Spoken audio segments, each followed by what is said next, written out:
Bueno, un placer darle la bienvenida en esta mañana a Salvador Vitelli, analista financiero de Romano Group. Salvador, buen día, un placer. ¿Cómo te va?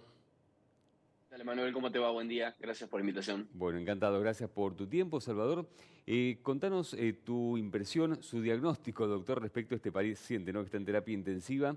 ¿Qué peso, qué gravitación tiene el tema de las LELIQs? ¿Qué vinculación directa o no, preocupante o no, vos sabrás decirlo, tiene esto con el tema plazos fijos? Y si es algo realmente urgente como primera medida de gobierno de Javier Milei, o es algo que se pueda ir resolviendo en forma más ordenada y gradual.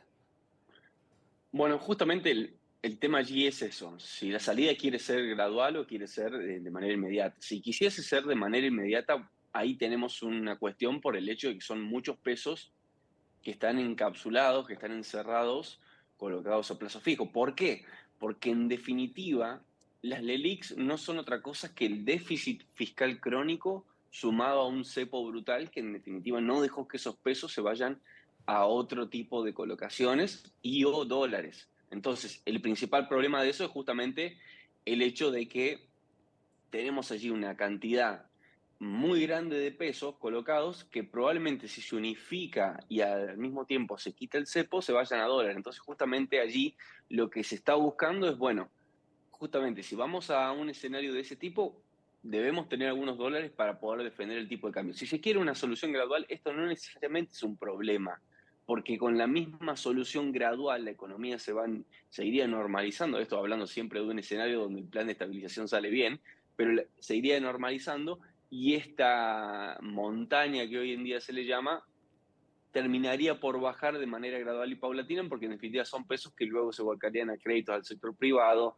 otro tipo de colocaciones, etcétera. Entonces, todo depende de la velocidad y el tipo de medidas que se quiera tomar a partir de el 10 de diciembre, pero es clave entender de que las LELIQs no son otra cosa que la contrapartida de plazos fijos que están encapsulados en Argentina, que son producto de un déficit fiscal crónico que se financió con emisión monetaria y, sumado a ello, un cepo muy feroz. Hay que tener en esto, Salvador, un pulso quirúrgico respecto al timing y la implementación, el cómo hacerlo, el tema del IX. Sí, la verdad que sí, y sobre todo lo que hay que ser muy cuidadosos en el manejo de expectativas. Estuvimos la semana pasada, bueno, hoy tenemos una licitación también del ELIX. La semana pasada vimos cómo todos los bancos se comenzaron a pasar del ELIX a PASES. Esto es un poco técnico, pero que en definitiva antes estaban en instrumentos que se renovaban cada 28 días, ahora se han volcado instrumentos que se colocan a un día hábil. Entonces, con la misma señal que se fue dando con el problema de la LELIX, ahora ya tenemos un problema también con los pases, que son los pasivos estos remunerados que comento que van a un día. Entonces, hay que ser muy cuidadoso con las señales que se da mercado por el hecho de que la demanda de dinero está por el piso y justamente lo que no queremos es fomentar esa caída. A propósito del mercado, ¿cómo crees que está leyendo ya por lo pronto estos primeros pasos que está dando antes de asumir Javier Milei con el armado de su equipo, con la definición de algún tipo de políticas? El mercado en general, el tema bonos soberanos, AL30, L30D en particular, ¿cómo crees que va a ir interpretando esto el mercado? Bueno, en lo que respecta a mercados, sobre todo a acciones y bonos, hemos tenido un alza bastante interesante en los dos segmentos.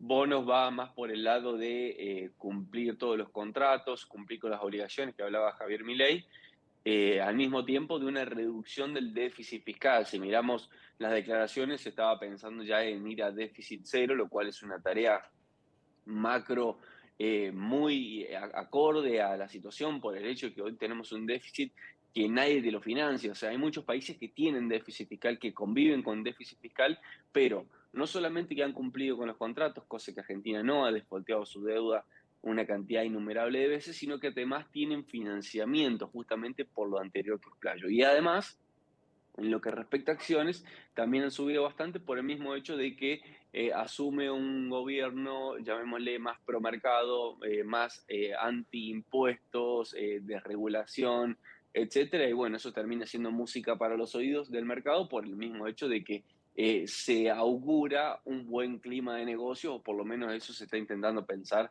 en estos primeros momentos de luna de miel, llamémosle, con el nuevo presidente electo. ¿Vos le ves todavía más tiempo de aumento, más rally a bonos por caso?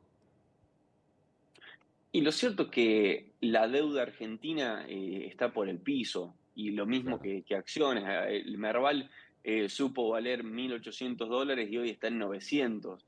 Los bonos están a 30, 35 centavos de paridad, que en definitiva son bonos que están a precios de default, básicamente. Si Argentina no va a un escenario de crisis social y económica en aumento, que en definitiva estos meses que vienen van a ser muy duros, pero si luego desembocamos en un escenario más normalizado, me parece que esos bonos, sobre todo el precio de los bonos, no necesariamente tienen que valer lo que son. Imaginémonos de que hasta hace poco los bonos valían 25 centavos, que eran 5 centavos más de lo que valía Venezuela. ¿Me explico? Entonces estábamos casi priceando un escenario Ujú. venezolano, cuando, bueno, efectivamente parecería que la sociedad argentina no quiere caer en ese experimento, no quiere caer hacia ese lugar, y bueno, justamente pasaron de 25 a 35. Te hemos sustraído de X, de la ex red Twitter, que a propósito, muy interesante, invitamos a todos que te sigan porque hay mucha explicación muy concreta y también algunos gráficos como el que vemos, si te parece a continuación, el último de los que te hemos robado de allí, que tiene que ver con algo que vos recién decías, ¿no? Reducción del déficit, pero cómo se compone o cómo se desgrana, mejor dicho, el gasto público, teniendo en cuenta lo que se hace hincapié por parte de Javier Milei, lo que es el gasto de la política. Contanos un poco cuánto margen hay para ajustar ahí y qué peso específico eso tiene en el total. Bueno, justamente eso planteaba por el hecho de, bueno, si vamos a hablar de déficit y de gasto, comencemos a desmenuzar los números, comencemos a ver las partidas. Lógicamente, en toda partida se puede tocar desde el 0,01, 0,02, me parece crucial ir a un trabajo quirúrgico, pero si uno analiza las partidas en grandes rasgos, encontramos de que en el gasto nacional, que ronda aproximadamente los 20, 22 puntos del producto, del total de ese gasto, un 80% responde a partidas que son socialmente sensibles. ¿A qué me refiero con esto? De que más de la mitad del gasto responde a jubilaciones, pensiones, planes, etcétera, todo lo que se llama prestaciones sociales. Otra parte del gasto responde a salarios de la administración pública, nacional y demás.